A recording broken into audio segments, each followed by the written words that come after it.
नमस्कार। राजस्थान की तमाम फटाफट खबरों में आपका स्वागत है। खबरों के लिए आपसे निवेदन कि यदि आपने हमारे चैनल को सब्सक्राइब नहीं किया तो कृपया करके आपके अपने चैनल को सब्सक्राइब करना ना भूलें। तो बढ़ते हैं आज की बड़ी खबर की ओर, जो नौतपा में रिकॉर्ड गर्मी रहेगी। जी हां, आसमान से बरसती आग ने जनजीवन अस्त व्यस्त कर दिया है। सुबह से शाम तक चल रही गर्म हवाएं झुलसा रही है। दिन में पारा सामान्य से 2.8 डिग्री बढ़कर 44.4 डिग्री सेल्सियस पहुंच गया। भीषण गर्मी राहत देने के लिए निगम ने शहर की चारदीवारी में स्मोक गन से पानी का छिड़काव किया। मौसम विभाग ने आगे इससे भी भीषण गर्मी पड़ने का अलर्ट जारी किया है। अगले 3-4 दिन लू चलेगी। भीषण गर्मी का दूसरा चरण 24 मई बाद शुरू होगा। इस बार नौतपा में गर्मी सारे रिकॉर्ड तोड़ सकती है। पारा दिन का तापमान 47 डिग्री तक पहुंचने का अनुमान है। बीते 10 साल में मई महीने में एक बार तापमान 2016 में 46.5 डिग्री पहुंचा था। मई में गर्मी का ऑल टाइम रिकॉर्ड साल 1932 में 47.7 डिग्री पहुंचा था। लोकसभा चुनाव के 5वें चरण के लिए प्रचार शनिवार शाम थम गया। इस चरण में अमेठी, रायबरेली और लखनऊ सहित 8 राज्यों की 49 सीटों पर मतदान होगा। इस चरण में उत्तर प्रदेश की 14, महाराष्ट्र की 13, पश्चिम बंगाल की 7, बिहार, उड़ीसा की 5 सीटें शामिल है। झारखंड की 3, जम्मू कश्मीर, लद्दाख की 1 सीट पर भी इसी चरण में वोटिंग होगी। 5वें चरण के लिए 20 मई को वोटिंग होगी। इस चरण के साथ ही 543 में से 429 सीटों पर मतदान पूरा हो जाएगा। आखिरी के 2 यानी छठे और 7वें चरण में 57 सीटों पर मतदान होगा। भीषण गर्मी के बीच राजस्थान में बिजली की डिमांड उच्चतम स्तर पर पहुंच गई है। हालात ऐसे हैं कि बिजली कंपनियां पीक टाइम में सुबह शाम बिजली की व्यवस्था करने में नाकाम हो गई। ऐसे में लोड डिस्पैच सेंटर के आदेश पर जमकर फीडर काटे जा रहे हैं। गांव में रात में रोजाना 2 घंटे से ज्यादा और शहरी क्षेत्र में 1 से 1.5 घंटे बिजली कटौती की जा रही है। राजस्थान के कई शहरों गाँव में दिन का पारा जहां 46 डिग्री के पार चल रहा है। ऐसे में लोगों की परेशानी बिजली कटौती ने बढ़ाती है, लेकिन कहीं कोई चर्चा नहीं। बिजली कटौती की कोई चर्चा नहीं। इस पर भी कोई न तो विपक्ष और न सरकार में कोई व्यक्ति इस पर चर्चा कर रहा है कि क्यों इस तरह की कटौती की जा रही है, जबकि इंतजाम करना चाहिए सरकार को, प्रशासन को। कर्मचारी चयन बोर्ड की शारीरिक शिक्षक भर्ती परीक्षा 2021 में फर्जी तरीके से नियुक्ति के मामले बढ़ते ही जा रहे हैं। 2 साल पहले आयोग ने 5546 पदों पर पीटीआई की भर्ती की थी। एसओजी ने इनके दस्तावेजों की जांच की तो 2200 पीटीआई की डिग्रियों में गड़बड़ी मिली। अब तक 878 के दस्तावेजों की जांच पूरी हो चुकी है। इन्होंने बिना यूनिवर्सिटी में एडमिशन लिए और बिना ट्रेनिंग लिए परीक्षाएं दी थी। एसओजी की जांच में सामने आया कि संदिग्ध अभ्यर्थियों के एनरोलमेंट नंबर और यूनिवर्सिटी के एनरोलमेंट नंबर अलग अलग है। इसकी तह तक गए तो पता चला कि सभी ने देश भर की कई यूनिवर्सिटीज की फर्जी डिग्री लगाई है। ये वही लोग हैं जिन्होंने दलालों के जरिए परीक्षा दी थी। हर परीक्षा में गड़बड़, हर परीक्षा में इस तरह की गड़बड़ सामने आने पर बेरोजगार युवाओं के मन पर क्या बीतती होगी, इस पर आप अवश्य कमेंट करें। देश में कई ऐसी दवाएं बिक रही है जो जान तक ले सकती है। 7 महीनों में 10 दवाओं की जांच में जानलेवा केमिकल डाई इथाइलिन ग्लाइकोल और इथाइलिन ग्लाइकोल इजी मिला है। ज्यादा चिंताजनक ये है कि इन 10 दवाओं में 6 बच्चों के कफ सिरप है। यानी आपको डर बुलडोजर का दिखाया जा रहा है, जबकि डर इन दवाओं का दिखाना चाहिए। इन पर एक्शन लेने की बात होनी चाहिए, लेकिन इन दवाओं पर या इन ड्रग माफियाओं पर किसी को कोई परवाह नहीं, यहाँ तक कि वोट देने वालों को भी परवाह नहीं। अब आप ही अगर इसके बारे में चिंतित नहीं होंगे तो कौन इसके बारे में चिंतित होगा। आपके बच्चों के साथ खिलवाड़ हो रहा है।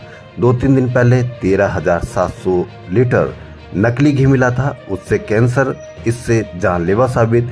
लेकिन आपको अपने ही वोट की चिंता नहीं, आपको अपने परिवार बच्चों की ही चिंता नहीं, तो फिर कौन इन पर चिंता जाहिर करेगा।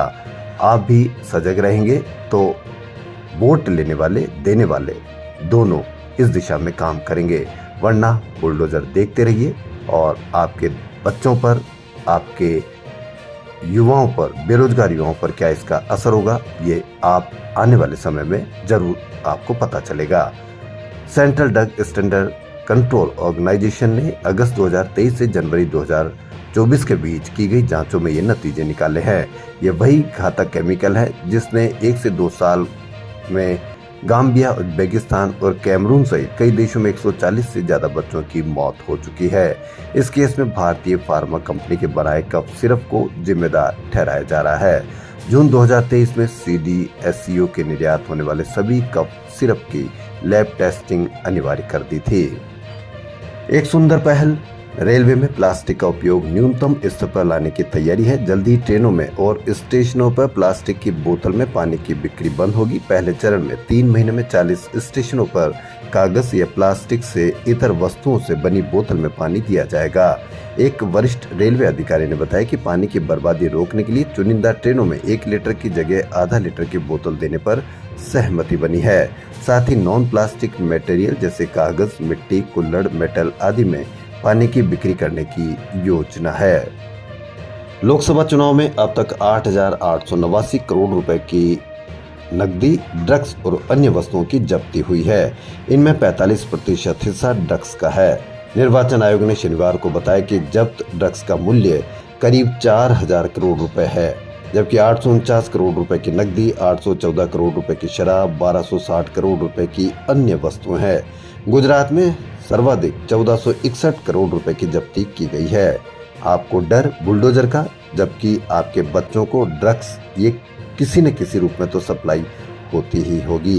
ये तो जब्त हुई है, इसके अलावा कितनी ड्रग्स या कैश या शराब आपके घरों में पहुंचाई जा चुकी होगी, लेकिन आपको डर बुलडोजर का दिखाया जा रहा है। अब देखना यह है कि आप बुलडोजर से डरते हैं या ड्रग्स या दवाइयों के माफियाओं से डरते हैं। राम मंदिर को लेकर अशोक गहलोत पूर्व मुख्यमंत्री ने कहा कि राम मंदिर को कोई खतरा नहीं है। ये राम मंदिर सुप्रीम कोर्ट के आदेश से बना है। अगर भाजपा की जगह कांग्रेस की सरकार होती तब भी मंदिर बनता। अब भाजपा मंदिर के नाम पर भ्रम फैला रही है। अब इनके भ्रम में कोई आने वाला नहीं है। लोग समझ गए कि चुनाव जीतने के लिए भाजपा किसी भी स्तर तक जा सकती है। गहलोत ने कहा कि इनके धर्म से लेकर हर कोई अतखंडे पर कोई फर्क नहीं पड़ने वाला है। लोग समझ गए कि महंगाई, बेरोजगारी असली मुद्दे हैं। इस बार केंद्र में इंडिया गठबंधन की सरकार बनेगी। अब तो पीएम मोदी से लेकर बीजेपी के सभी नेताओं ने 400 पार की बात बोलना बंद कर दी है। 4 जून को चौंकाने वाले रिजल्ट आएंगे। लोगों के मन में रोष है। पति पत्नी के बीच आपसी विवाद व तलाक के मामलों में सुप्रीम कोर्ट ने हाल ही में कहा कि जोड़ियां स्वर्ग में बनती, इसे नष्ट करना उचित नहीं है। लेकिन फिर भी शहर में आए दिन पति और पत्नी के बीच आपसी सहमति के आधार पर बड़े पैमाने पर तलाक हो रहे हैं।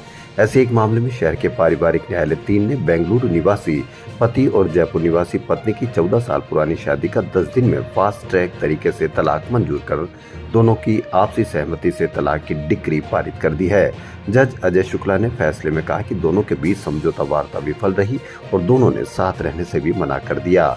ऐसे में दोनों ने आपसी सहमति के आधार पर उनके विवाह को विच्छेद करने का आग्रह किया। ऐसे में दोनों की आपसी सहमति के आधार पर तलाक मंजूर किया जाना उचित होगा।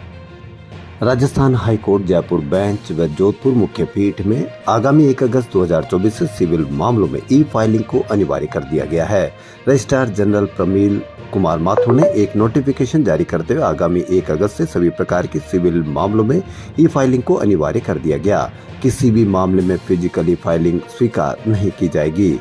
ई फाइलिंग को लेकर हाईकोर्ट ने पूर्व में पूरी गाइडलाइन जारी कर दी थी। अब 1 अगस्त से सिविल के सभी मामलों में ई फाइलिंग को अनिवार्य कर दिया गया है। चीन, टर्की समेत मध्य पूर्व देशों की खरीद तेज होने के मद्देनजर अंतर्राष्ट्रीय बाजार में सोना $2,400 प्रति आउंस के पार होने तथा चांदी 3 साल के उच्चतम स्तर पर पहुंचने से शनिवार को जयपुर सर्राफा बाजार में सोना पहली बार 76,000 रुपए प्रति 10 ग्राम और चांदी 92,100 रुपए प्रति किलोग्राम के रिकॉर्ड स्तर पर पहुंच गई है। शनिवार को चांदी में एक ही दिन में 3450 रुपए प्रति किलोग्राम का उछाल देखने को मिला, जबकि शुद्ध सोना 700 तथा 22 कैरेट जेवराती सोना 600 रुपए प्रति 10 ग्राम महंगा हो गया। जबकि इस सप्ताह स्थानीय बाजार में शुद्ध व जेवराती सोना 1100 रुपए प्रति 10 ग्राम जबकि चांदी 6000 रुपए प्रति किलोग्राम महंगी हुई है।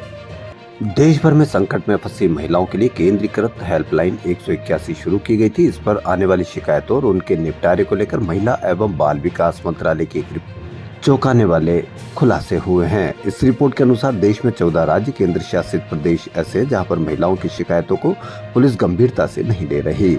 इनमें सिक्किम, बिहार, आंध्र प्रदेश ऐसे राज्य हैं जहां 2019 से 2024 के बीच 5 वर्ष में पुलिस रेस्पॉन्स रेट 0.1% रहा, यानी महिलाओं की गुहार अनसुनी कर दी गई। राजस्थान की खबरों में फिलहाल इतना ही। यदि आपको राजस्थान की खबरें पसंद आ रही है तो लाइक, सब्सक्राइब और शेयर अवश्य करें। धन्यवाद।